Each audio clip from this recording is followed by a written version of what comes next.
mais magrinho, bem mais magrinho e mais cabeludo. Agora, também, isso eu não quis falar por delicadeza. Não, mas eu também... Acho que a última vez que você encontrou pessoalmente comigo foi numa feira do livro em Goiás, uns 15 anos atrás. Uns 15 anos. Pois é, não há muito tempo. Você deve lembrar de mim muito menos ruga, menos... Não, mas você está igualzinha 15 anos atrás. Gente, esse Val já tirou? Não, eu estou esperando o que eu tenho. Desculpa. Tem outra. Você chegou. Pronto, agora que você chegou. Mas olha direitinho, você tirou Obrigada. Então, vamos dar início aqui a mais o encontro paralelo da 19º Salão do Livro Infantil e Juvenil, organizado pela Fundação Nacional do Livro Infantil e Juvenil. Aqui, então, a gente estamos reunidos para conversar com Ana Maria Machado sobre, especialmente, esse livro, Ponto de Fuga, Conversas sobre Livros, que foi premiado, né, com o concurso de livro teórico, né, sobre literatura infantil. Então, assim, para as pessoas, esse momento, viu, Ana, a gente está... Cada autor está falando um pouco desse processo, como é que foi... a origem do livro, né? O livro, ele traz aqui vários ensaios, né, da Ana Maria. Ele tem uma apresentação da Marisa Lajolo, foi uma seleção, né, da Marisa Lajolo. Então, tem toda uma história importante da gente saber, né, qual foi a motivação para organizar o material. Esse também. Eu estava só vendo onde que é legal. Aí você fica com um e eu com. Pronto. O que está gravando é aquele? Não, tá. Ah, não, eu sei que nessas horas é sempre importante falar no microfone para pegar aí. Na verdade, esse livro sendo uma coletânea de artigos, palestras, conferências, enfim, ele também uma coletânea de coletâneas, porque alguns desses textos de conferências já tinham sido publicados em livros isolados numa coleção da Nova Fronteira. Alguns, não só da Nova Fronteira, tinha uns que foram publicados no Contracorrente da Ática, saiu pela Ática. Depois, nos da Nova Fronteira, tem alguns, acho que uns 2 ou 3 textos que são do Ilhas no Tempo e alguns no Texturas. E quando os contratos acabaram e eu fui tirando, fiquei com eles, eu não pensava mais em reeditar, eu achava que os livros tinham cumprido, que os textos tinham cumprido uma coisa, mas na verdade acho que não sai tanto das preocupações, porque tem alguns temas, algumas curiosidades continuam chamando a gente para falar por que é importante ler literatura, como que você pode, enfim, as questões são as mesmas, então aí. E então, quando eu fui para a Companhia das Letras com os meus ensaios todos, que primeiro com os ensaios monográficos, um sobre Guimarães Rosa, outro sobre Jorge Amado, enfim. Eles pediram para reciclarmos também algumas das conferências que já tinham saído. Eu já tinha publicado com eles uma coletânea chamada Silenciosa Algazarra, que eram todos textos novos, e aí eles propuseram ver esses. Então, a seleção foi feita pela própria editora e pela Marisa, vendo aqueles que ainda se mantinham com atualidade. E nós fizemos, tem alguns inéditos, e fizemos eu voltei aos textos para ajustar algumas coisas, atualizar quando fosse o caso. Em outros casos, era melhor não atualizar, porque eles se referiam a estatísticas de uma determinada época ou a fenômenos acontecidos num determinado momento.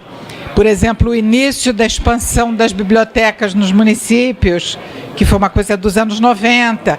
Então, quando eu digo agora que estão começando as bibliotecas, quer dizer, não tinha sentido eu trazer para esse momento. Enfim, nem todos são sobre literatura infantil. Existem alguns... Existe alguns sobre Machado de Assis, tem um sobre Machado de Assis, né, sobre o Instituto de Nacionalidade, a questão da identidade da literatura brasileira. Enfim, eu teria que olhar o índice para ver exatamente o que é que tem, porque eu passei os últimos 4 dias organizando o próximo. Então, eu estou com 12 ensaios na minha cabeça.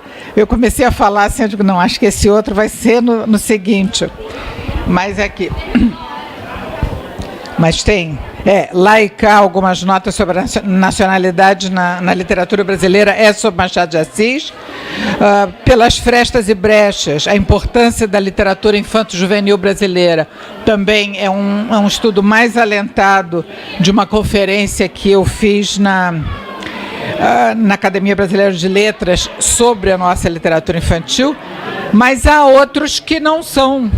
Por exemplo, Notas para uma Erótica da Narrativa é para um grupo lacaniano de psicanalistas com quem eu trabalhei 2 anos. Quer dizer, elas faziam um seminário e me convidavam periodicamente, e nós fomos refinando um pouco, ou tentando refinar, essa ideia da sedução, do prazer da leitura, que não é o prazer de saber o que vai acontecer na página seguinte, mas é o jogo sedutor, o jogo erótico da literatura. E esse não é sobre literatura infantil. E tem um outro, que é do livro, até deu o título, Texturas, o Tal da Teia, sobre tal com O, né? Sobre textos e têxteis, que foi um texto que eu gostei muito de fazer. Eu inventei sozinha para fazer isso, sem ninguém ter encomendado. Foi quando eu estava nos Estados Unidos. Eu passei 5 meses na Califórnia, fazendo uma substituição e, enfim, ocupando uma cátedra lá, e na Universidade de Berkeley. E a Universidade de Berkeley tem uma biblioteca, como essas universidades americanas, uma biblioteca inacreditável o que tem, né? O que a gente acha, tinha os originais do Mark Twain, por exemplo, olhar lá, era ótimo, ver assim as aventuras de Huck, de Tom Sawyer, aquilo tudo, mas começando a descobrir, a tentar ver essas coisas, eu fui olhar alguma coisa de contos de fadas. E aí tinha uma discussão sobre umas versões do Rumpelstiltskin, que é um conto de fada dos irmãos Grimm, da moça que tece palha para virar ouro. E era um conto que me falava muito de perto, porque alguns anos antes eu tive um câncer de mama, e depois de 1 ano de quimioterapia, a primeira viagem ao exterior que eu fiz, ou a segunda, enfim, me indicaram uma loja em Nova York que vendia próteses e roupas especiais, não sei o que, e eu fui. E lá eu então comprei um maiô, 2 sutiãs, sei lá, alguma coisa assim, e na hora de pagar ela me perguntou: você tem cadastro aqui? Eu disse não. Ela disse: então é sua primeira vez. Ela disse, então, que venham muitas. Eu sei o que ela estava dizendo. Estava dizendo que a sobrevida seja longa, né? E aí ela disse, na primeira vez nós sempre damos um presente para alguém. E ela me deu um presente, que era um estudo sobre esse conto do Grimm, de como a gente poderia tentar tecer palha para virar ouro. Quer dizer, transformar aquela situação que estávamos vivendo, todas as mastectomizadas, para encaminhar para uma sobrevida, aproveitando essa experiência, vendo uma coisa diferente. Então, foi um conto que, a partir disso, eu tinha começado a ler muito sobre ele. E na biblioteca de Berkeley tinha uma versão muito bonita, uma edição bonita. A versão era a mesma, era a versão original dos Green Tudo. Mas eu comecei a ler sobre isso, e sobre tecidos, e sobre atividades têxteis. Descobri um livro de antropologia que trazia coisas sobre têxteis de mais de 20 mil anos, trabalhos femininos encontrados em coisas. E aí, enfim, eu fui indo e fui trazendo, isso foi ficando na minha cabeça. Depois, já de volta ao Brasil, já tinham passado uns 2 ou 3 anos, eu imagino assim, pelo tanto que a Luísa, minha filha, cresceu, porque ela tinha 8 quando eu fui operada, ela aí já devia ter uns 11. Um dia ela me chamou correndo para ver uma aranha que estava fazendo uma teia. E eu nunca tinha visto assim desde o começo, inteira. Ficamos nós duas sentadas mais de 1 hora. E é incrível, porque ela vai, aí depois ela pula para trás, faz, não sei, e tudo seguindo, é uma coisa assombrosa. Então esse trabalho de teia, têxtil, textura, texto, tudo isso eu fui juntando e fiz esse texto, que não era conferência para lugar nenhum, não foi, enfim, mas que acabou dando título a um dos livros e que entrou nesse também, e que tem muito a ver com esse trabalho de escrever e o trabalho de tecer e a mulher nisso, enfim, várias coisas misturadas. Acho que para começar tá bom. Esse chama Texturas, o Tal da Teia. Tal como o taoísmo, como o Tal da Teia. Hã? Porque tem Texturas, que é aquele outro livro seu. Pois é, esse foi publicado no Texturas inicialmente. Ele dava nome ao título. E aí, ligado a isso também, eu tinha escrito uma história infantil ao longo desse tempo, quando eu estava obcecada por isso, mas não sabia o que ia fazer. Um livro que chama Ponto a Ponto, que é uma história de uma mulher bordadeira da margem do São Francisco. Eu fiz primeiro para que fosse ilustrado pela Sávia Dumont, pelas irmãs Dumont e tudo, enfim, no fim era para ser editado pela Berlendes com as ilustrações delas, mas houve algum problema no acerto do contrato, não ficamos. Aí eu já tinha assinado com a Berlendes para o livro sair por lá, elas não assinaram, então nós inventamos umas ilustrações feitas de bordado. Eu peguei umas almofadas que tinha em casa e umas coisas, uns panos colombianos que eu tinha trazido, umas coisas de artesanato mexicano também, tudo de bordado. A Donatella, que era a editora, a dona da editora, uma querida amiga também, ela tinha umas coisas de bordado em casa. Nós fotografamos tudo que a gente tinha de bordado e começamos a selecionar para ilustrar o livro. Então a primeira edição saiu assim. Depois, alguns anos mais tarde, o livro passou para a Companhia das Letras e eles contrataram uma ilustradora bordadeira que também fez, mas que não foram as irmãs Dumont, como inicialmente. A gente vai mudando pelo caminho. Enfim, acho que para começar um pouco era isso, mas vocês podem perguntar coisas o que quiserem. Eu queria só comentar que eu acho que esses desafios, não sei se o Percival concorda comigo nisso, mas às vezes quando nos propõem alguns temas para pensar, tem uns que são óbvios, repetitivos, não são desafios, mas quando eles são desafiantes e há tempo suficiente para a gente poder conviver com a ideia, muitas vezes a gente devia agradecer no final. Eu fico achando que eu devia agradecer por terem me proposto isso, me obrigado a organizar o pensamento em relação a isso. Enfim, os 2 exemplos que eu dei aqui, tanto o Tal da Teia quanto a Erótica da Narrativa, foram propostas minhas, né? O da Erótica da Narrativa, do prazer de ler e tudo, elas só me chamaram para perguntar se eu topava durante 1 ano, me reunir a cada 2 meses com o grupo lacaniano do Espírito Santo e debater textos. É um tipo de trabalho que os lacanianos fazem muito, que eles chamam de seminários, como Lacan fazia, que é sempre a partir de texto. Mas foi um trabalho muito enriquecedor para mim, porque as pessoas participavam de uma maneira muito boa, traziam uns aportes muito ricos, muito generosos, traziam dúvidas muito boas, e eu gostei muito de ter feito isso. E outros foi assim, realmente, convite, às vezes até com o tema já determinado, e a gente vai indo, mas aqui eu acho que procurei decantar os que eu achei que eu aprendi mais no processo de fazer, porque a gente aprende, né? Então foi isso.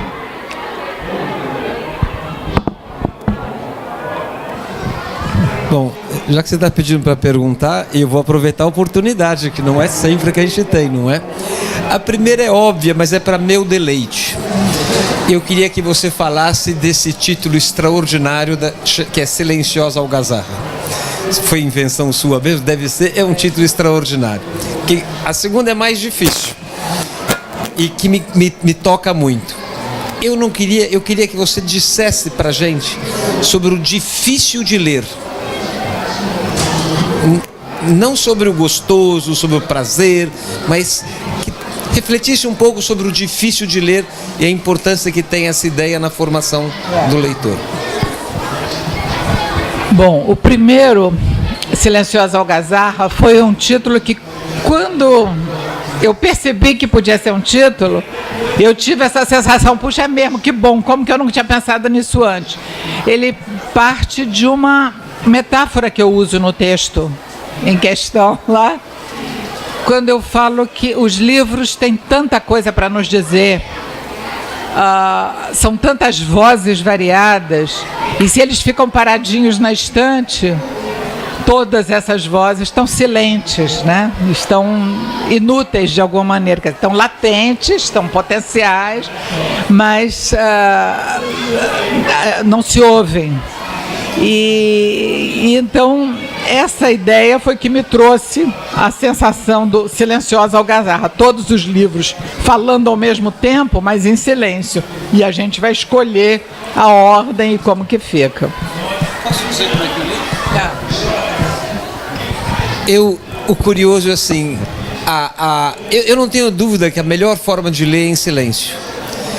E exatamente o que parece me dizer é o seguinte: você está em silêncio, mas a sua cabeça está cheio de vozes, bagunçando, brincando, pulando, atrapalhando, porque a palavra algazarra é muito boa. E eu ficava com essa ideia de aquele multidão de vozes dentro da minha cabeça. Eu fiquei, a primeira palavra que me veio nem foi algazarra, foi alarido. E algazarra é muito melhor. Não, e alarido tem, por esse final em ido, parece um particípio passado. Algazarra é mais aberta, mais clara, por causa desses as todos. E não é passado, é envolvente. Acho isso. A outra coisa da dificuldade da leitura, até tem um livro que eu gosto muito, de um pensador que eu gosto muito, que é o George Steiner, e que se chama justamente Sobre a Dificuldade. Ele fala da dificuldade de ler, do desafio que é do diálogo permanente que um texto que nos faz pensar traz, né? Porque é uma homenagem ao leitor, achar que ele pode pensar e conversar junto com o texto. Então é isso. Mas eu acho que você falou na dificuldade de ler. É engraçado porque eu estava pensando nisso ontem, justamente, porque eu vi uma citação de um livro que eu li há 50 anos, ou 40 e tantos, quando estava saindo da adolescência, e que nunca mais reli, é considerado um dos livros mais difíceis da literatura, enfim, que é o Ulisses, do Joyce. E aí eu pensei, puxa, eu tenho que reler, está na hora de ler, porque aquele gosto da dificuldade que eu tive quando li, hoje vai ser diferente. Eu vou descobrir outras coisas, outras dificuldades. Eu já sei a história, então o enredo não vai me carregar mais. Eu vou realmente navegar na linguagem só. E aí eu fiquei pensando, isso é tão bom, me deparar com esses tijolões difíceis de ler. E aí lembrei, puxa, está na hora de reler Grande Sertão Veredas. Eu fiz tese sobre Grande Sertão Veredas, né? Foi a minha tese de doutorado. Eu trabalhei muito sobre esse livro, reli depois, mas eu acho que já tem uns 20 anos que eu não releio Grande Sertão Veredas. E esse prazer de ler um livro difícil e de ir descobrindo coisas pelas quais eu passei batido antes e não vi, e outras que eu não descubro, eu fico olhando, mas o que será que ele quer dizer com isso? Aonde vai chegar? O que tem por baixo? O que está por trás? Eu acho que não são todos os livros que apresentam esse grau de dificuldade, e alguns, para mim, foram muito difíceis e eu abandonei. Eu abandonei uma série de livros, inclusive clássicos, importantíssimos. Abandonei porque eu achei difícil, não as palavras, as linguagens, mas o clima em que ficava, uma coisa que não andava nada, ou que era pessimista, ou que... Eu tenho até vergonha de dizer que livro que eu abandonei, que todo mundo diz, A Montanha Mágica, do Thomas Mann. Eu não consegui. Eu resolvi ler. Eu já tentei ler A Montanha Mágica 4 ou 5 vezes. Para mim é intransponível, eu durmo. É igual ao filme do Godard, Alphaville. Alphaville eu tentei ver umas 5 vezes, dormi todas. A primeira eu estava grávida, achei que era por causa da gravidez, mas depois ia tentando dormir. Então eu acho que é uma coisa que a dificuldade me derruba e eu entrego os pontos, tem alguma coisa assim. Então, acho que os livros difíceis variam de um leitor para outro. Eu não tenho dúvida que o livro do Thomas Mann deve ser uma maravilha. Ele ganhou o Prêmio Nobel, todo mundo fala no livro como uma maravilha. Aliás, eu moro num edifício que se chama Thomas Mann há 20 anos. Eu li outros livros dele de que eu gostei, mas A Montanha Mágica, para mim, é um Everest. Eu não chego lá.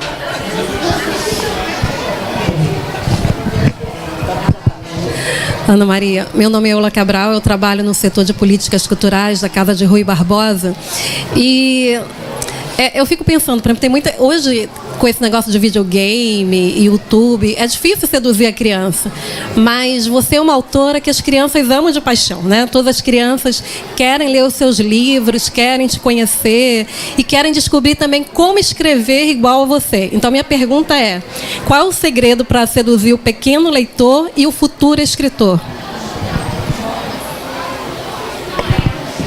Não sei. Não sei mesmo, porque eu não acho que seja... Então, eu não acho que tenha um segredo, não acho que seja assim. E acho que... Agradeço muito você dizer que os leitores gostam dos meus livros, mas eu tenho certeza que eles amam os livros da Ruth Rocha, que eles amam o Ziraldo, que eles amam o Silvio Ortoff, Lígia Bojunga, Marina Colasanti. Não, pois é uma coisa... porque eu acho que é sempre uma dieta variada. Mesmo, eu sei porque eu sou leitora, tem uns autores que eu amo, mas eu gosto muito de variar, de sair de um Philip Roth para um Garcia Marques, para um Ítalo Calvino, né? Você vai rodando, você não... Então eu acho que a variedade é muito importante. Agora, eu não sei dizer qual é o segredo. Isso não é assim, não. Se eu soubesse, não era segredo, né? Não era secreto, mas eu acho que tem a ver com uma formação gradual de repertório desse leitor. Provavelmente, quando leu o primeiro e o segundo livro só, não gostou tanto da gente assim, mas à medida que foi lendo mais, foi gostando mais. Eu acompanhei muito o leitor em formação, muito de perto. Não só eu fui professora no começo da carreira, mas eu tive uma livraria infantil que eu administrei durante 18 anos e lidando com as crianças que chegavam lá e o pai dizia assim, ele não gosta de ler. Aí, não, de que você gosta? Aí começa a perguntar, na conversa você vê de que o possível leitor gosta e sugere alguma coisa para aquele leitor, não genérico. Nunca encontrei, por exemplo, um leitor que não gostasse do Menino Maluquinho, entendeu? Não tem. Enfim, mas tem outros que não gostam de outros livros, mas gostam de alguns. Então eu acho que vai tendo uma formação do repertório de cada um. E pode existir livros de que não goste, mas vai gostar de outros. Eu acho que a variedade, a facilidade de poder escolher e ter livros diferentes, que é uma coisa que uma boa biblioteca, uma boa sala de leitura, um caixote de livros na sala de aula pode oferecer. Mas deixar, folhear, fechar, não gostar, se achar que aquele vai ser a montanha mágica dele, deixa para lá e pega outro, né? Passa para o seu Barão nas Árvores. Enfim, eu acho que é muito mais...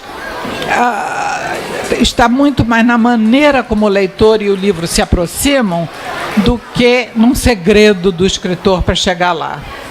Agora, esses escritores que chegam a esses leitores são escritores que leram muito, que constituíram seu próprio acervo leitor. E então tem uma hora que transborda isso, é tanto que passa, compartilha com os outros, né? Eu acho que tem um segredo. Eu já diria que tem. Porque eu acho que um dos segredos é você estar muito em diálogo com a criança, né? Até quando a gente atinge as crianças, quando a gente não as subestima, né? Quando a gente acredita que elas podem, né? Eu acho e dialoga com essa criança também que a gente foi, né? Essa criança que a gente consegue dialogar com ela, né? Eu acho que esses bons escritores e que atingem as crianças são aqueles que as crianças se veem como possíveis, né, diálogo, né? Eu acho que a gente está aí porque tem muito autor que acha que a criança está sempre tendo que ensinar alguma coisa, né? Então eu acho que tem uma... Mas eu acho que todos nós temos uma criança interior. Exatamente. Então achar que só autor de livro infantil tem essa criança não é verdade, né? Todos temos. E todo escritor de ficção trabalha igualmente, ou em doses um pouco diferentes, mas incorpora em seu trabalho a memória, a observação e a imaginação. E são coisas que estão aí para todos nós, em doses diferentes, de acordo com o temperamento de cada um e de acordo com cada história que você está contando, cada livro, cada texto que está criando. Mas acho que tem isso. Agora, a maneira como as experiências infantis marcaram, isso pode ter uma influência, mas não sei, porque nós somos 11 irmãos na minha casa e só eu fui escrever para criança, né? E nós vivemos infância muito parecida. Então, não sei, acho que tem diferenças, cada um se expressa de uma maneira, cada um foi marcado de uma maneira. Por isso que eu falo, quer dizer, a memória conserva coisas de maneira um pouco seletiva também. Mas eu acho que uma coisa que é indispensável, sim, não apenas para quem escreve para criança, mas para quem escreve, é enxergar a linguagem de alguma maneira. É uma relação com a língua, com a linguagem, com perceber essa coisa que eu disse aqui. Por que não era alarido? Por que eu escolhi algazarra? Eu tentei dizer, porque tinha um som de participo passado, outro era aberto, mas eu não sei muito bem por que era, mas alguma intuição me diz que algazarra era melhor, né? Então eu acho que essa consciência de que você está sempre escolhendo palavras, construções, alusões, diálogo com outros elementos culturais, com o que vai ser, eu acho que isso também deve ser, mas deve influir, deve ser alguma coisa da vocação de cada um, porque as pessoas são diferentes e cada uma é mais chamada, da vocação tem isso, né? Quer dizer, de chamar, cada uma é mais chamada para uma coisa e a gente perceber o que é e ter a felicidade de ter condições de desenvolver isso na vida, né? De ter consciência disso, de tentar, enfim.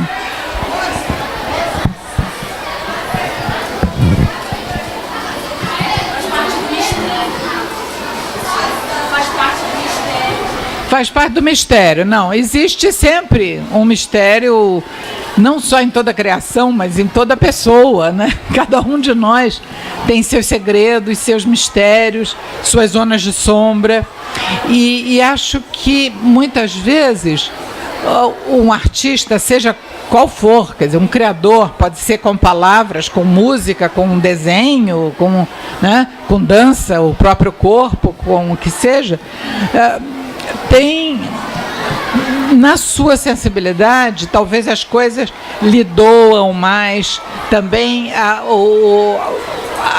exaltação de quando está feliz também é de tipo diferente, e então é mais exacerbado talvez em algumas coisas, e vai procurando compartilhar isso, dividir com os outros. Então, mas é misterioso, eu não sei, eu estou dizendo um pouco o que está me vindo à cabeça, porque eu acho que não é uma questão de ter um dom privilegiado, não.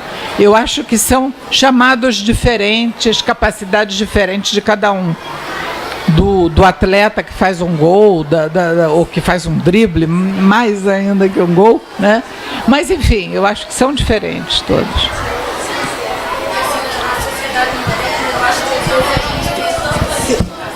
Você podia chegar mais para cá, porque está gravando?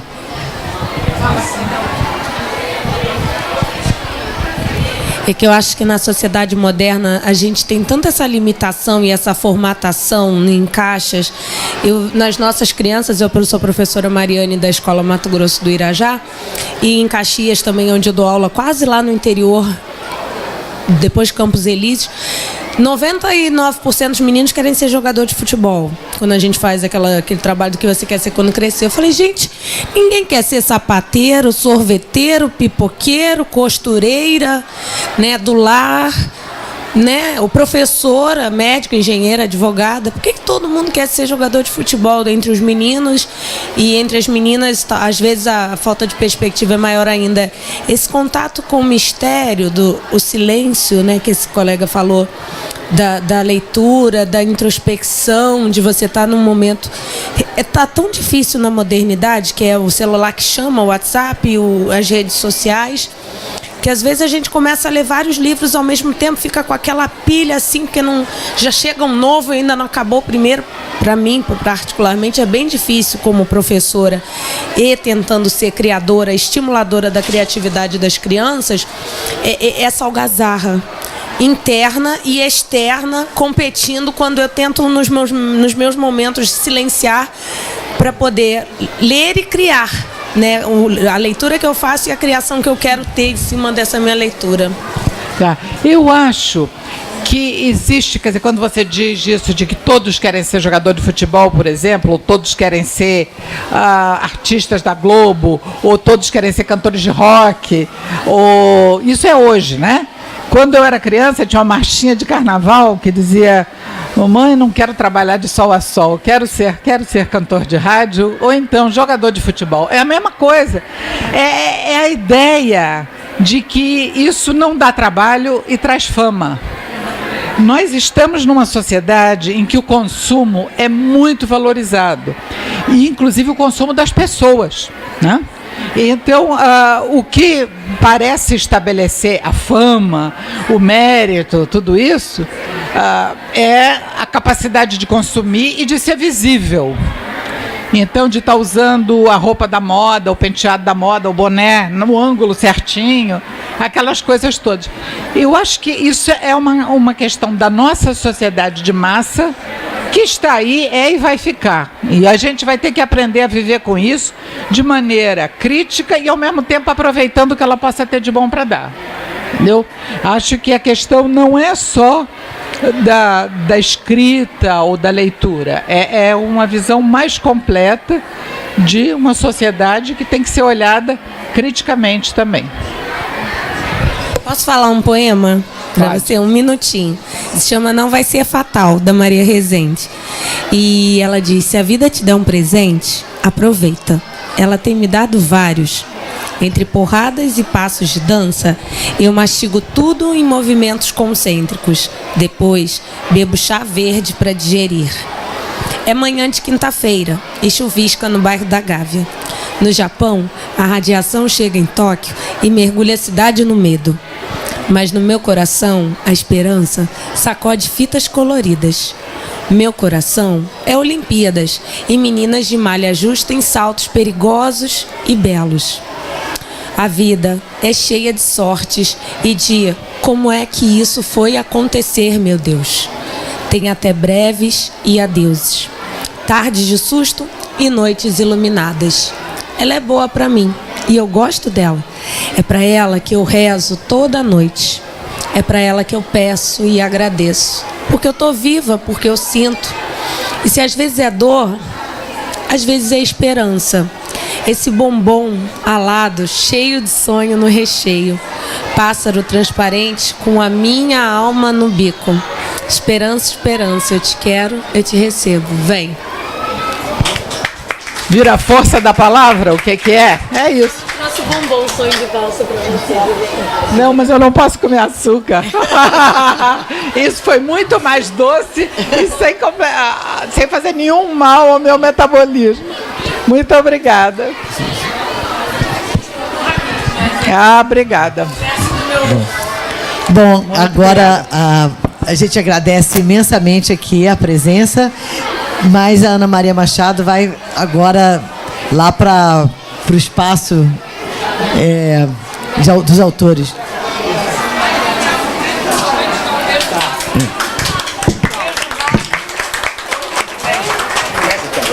Nós vamos ter ainda aqui o